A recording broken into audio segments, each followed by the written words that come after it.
Aer Lingus is the most profitable part of the business in margin terms, which is always very important because clearly BA is bigger, you know. But if you look at, I rate performance on margin, and if you look at our businesses, it's Aer Lingus actually that's the star performer. No pressure on Sean, who's taking over from Stephen.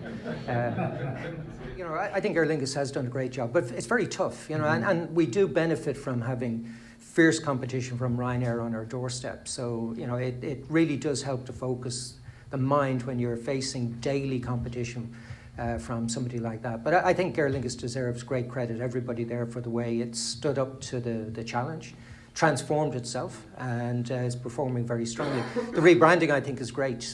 You know, I think it captures the traditional value of the Aer Lingus brand and modernises it, which is important. You know, people probably don't remember, but you know, back when we were trying to restructure Aer Lingus back in 2001, 2002, and we were desperate to do anything. One of the things we were trying to do is promote aerlingus.com as a sales channel, and we repainted a couple of 737s. I think we probably sold them to Steve actually, but we repainted them with just big gaudy aerlingus.com on the aircraft.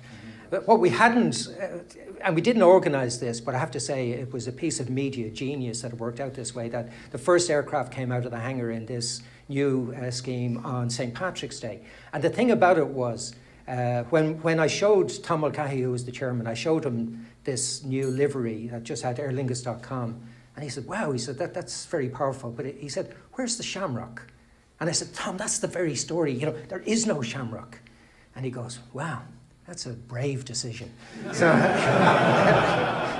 So being the smart guy I am, I thought, I think there's a hint there. So we painted a tiny shamrock on one of the engine nacelles, so that if we did get criticised, there's no shamrock in the aircraft, we could say, no, there is. You know, you have to look for it.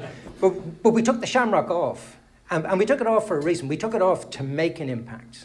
And you know, you would not do that when you look at a brand today. You know, the shamrock is just.